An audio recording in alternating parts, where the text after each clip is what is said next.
जय हिंद साथियों। तो आज के इस वीडियो में हम लोग देखने वाले हैं पीरियोडिक टेबल क्लास 11 का। हम लोग एनसीईआरटी एग्जाम्पलर सीरीज को स्टार्ट किए हैं, जिसमें क्वेश्चंस को हम लोग कर रहे हैं ऑब्जेक्टिव क्वेश्चंस, और इसमें हम लोग 5 क्वेश्चंस तक किए हुए थे। तो आज हम लोग का काम है 5 से आगे क्वेश्चंस को करना। तो आइए देखते हैं एक एक करके क्वेश्चन नंबर 6 से लेकर के और आगे जहां तक हम लोग इसमें पहुंच पाए।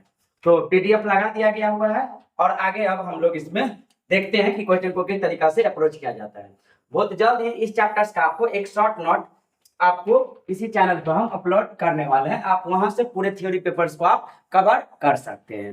तो आइए जानते हैं सभी चीजों को। देखिए पहला क्वेश्चन आपको 6 नंबर में पूछ रहा है कि the statement that is not, इस शब्द को आपको अंडरलाइन करके रखना है कि नॉट करेक्ट, मतलब इस 4 स्टेटमेंट में से आपको ढूंढना है कि कौन सही स्टेटमेंट नहीं है।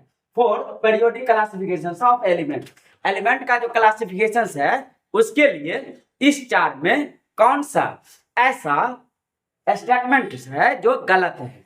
तो जानते हैं पहला स्टेटमेंट कारण है कि the properties of element are periodic functions of their atomic number.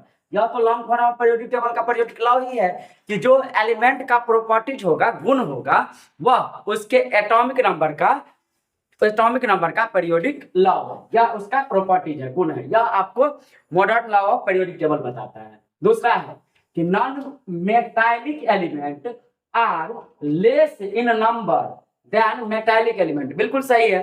कह रहा है क्या कि जो नॉन मेटालिक एलिमेंट है, अधातु है, उसकी संख्या मेटालिक एलिमेंट यानी धातु से कम है, और यह बिल्कुल सही है। अगर आप देखेंगे तो 118 तत्व जो कि पीरियोडिक टेबल में है, उस 118 एलिमेंट में से लगभग 94 एलिमेंट आपको धातु है और रेस्ट एलिमेंट जो आपको मिलेगा उसमें कुछ आपका अधातु है और कुछ आपका उपधातु है। आइए जानते हैं। तो पहला स्टेटमेंट भी सही है, दूसरा स्टेटमेंट भी सही है। तीसरा स्टेटमेंट कह रहा है कि for transition element the 3d orbital are filled with electron after 3p and before 4s। यह सरासर गलत है।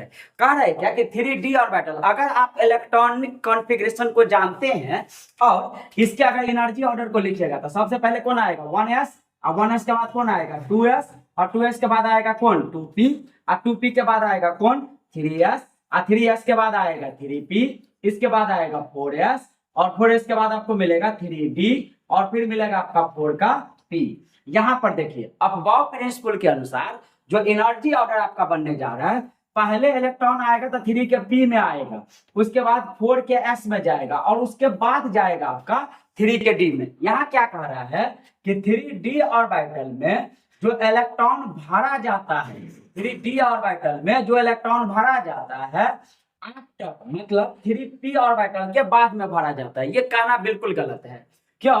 क्योंकि 3p में पहले इलेक्ट्रॉन भरा जाएगा और 3 के d में बाद में इलेक्ट्रॉन भरा जाता है, पहले 4s इंटर करता है। तो ये स्टेटमेंट इसका पूरी गलत जाता है, और इस क्वेश्चन के लिए इसका उत्तर आपका क्या बन जाएगा, तीसरा सही उत्तर बनेगा, क्योंकि इस क्वेश्चन में हम लोग को गलत ही ढूंढना था। वैसे चौथा को अगर देख ले तो the first ionisation enthalpy of element generally increases with increase in atomic number as we go along the period. जब हम लोग पीरियड में जाते हैं तो आयोनाइजेशन एनर्जी आपका बढ़ता है। ये बिल्कुल सही है। आइए 7वां क्वेश्चन पे देखते हैं। 7वां क्वेश्चन आपका कह रहा है कि अमॉन्ग हैलोजन, क्या लिखा गया हुआ है halogen, group number 17, group number कितना तो 17, halogen the correct order of amount of energy release in electron gain. अब देखिए ध्यान से, आपको कह रहा है इलेक्ट्रॉन गेन एंथैल्पी का ऑर्डर लिखिए। किसके लिए? ग्रुप 17 के लिए। किसके लिए लिखना है? ग्रुप 17 के लिए लिखना है। और ग्रुप 17 में सबसे ज्यादा किसका होता है? Electron gain enthalpy. तो सबसे ज्यादा होता है इलेक्ट्रॉन गेन एंथैल्पी, वह होता है आपका क्लोरीन का। किसका बनेगा? क्लोरीन का। सबसे ज्यादा इलेक्ट्रॉन गेन एंथैल्पी किसका होता है? क्लोरीन का। इलेक्ट्रॉन गेन एंथैल्पी होता क्या है तो जानिए ध्यान से। जब किसी आइसोलेटेड गैसियस आइटम में, जैसे मान लीजिए कि X कोई आइटम है और इसमें जब एक इलेक्ट्रॉन को लाएंगे तब यह X परिवर्तित हो जाएगा X माइनस में। X किस में परिवर्तित हो जाएगा? माइनस में। जब इलेक्ट्रॉन आता है तो इसमें एनर्जी रिलीज होती है। एनर्जी क्या होगा? रिलीज होगा। और इसको दिखा देंगे हम लोग यहाँ पर आपको इलेक्ट्रॉन गेन एंथैल्पी को डेल EGH से, और इसकी जो वैल्यू मिलेगी यहाँ पर नॉर्मली आपको निगेटिव मिलने जा रही है। कितनी मिलेगी? तो ये वैल्यू आपको निगेटिव में प्राप्त होगा, निगेटिव में वैल्यू प्राप्त होगा। और इसको कहते हैं इलेक्ट्रॉन गेन एंथैल्पी। जब किसी आइसोलेटेड गैसेस आइटम के द्वारा एक इलेक्ट्रॉन को प्राप्त किया जाता है तो वह माइनस में परिवर्तित हो जाती है, और यह क्रिया इलेक्ट्रॉन गेन एंथैल्पी कहलाता है। तो हाइड्रोजन फैमिली में पूरे तत्व है आपका फ्लोरीन, क्लोरीन, ब्रोमीन और आयोडीन। होने के लिए स्टैटिन भी है, लेकिन आपको इस चार का भी जिक्र किया गया है। तो आपको ये याद रखना है कि ऊपर से नीचे आने पर जो इलेक्ट्रॉन गेन एंथैल्पी है वह डिक्रीज करता है। वह क्या कर जाएगा? डिक्रीज कर जाएगा। डेल EGH से इसको रिप्रेजेंट करते हैं इलेक्ट्रॉन गेन एंथैल्पी को। तो इलेक्ट्रॉन गेन एंथैल्पी ऊपर से नीचे आने पर डिक्रीज करता है। लेकिन आपको याद रखना है पूरे पीरियोडिक टेबल में सबसे ज्यादा इलेक्ट्रॉन गेन एंथैल्पी जो होता है वह क्लोरीन का होता है। वैल्यू अगर देखिएगा तो इसकी वैल्यू आपको मिलेगा माइनस में 349 किलो जूल पर मोल। कितना इसका वैल्यू आपको मिलने जा रहा है। अब देखिए ध्यान से, सबसे ज्यादा क्लोरीन, उससे कम बनेगा फ्लोरीन, उससे कम बनेगा ब्रोमीन, और सबसे कम बनेगा आयोडीन।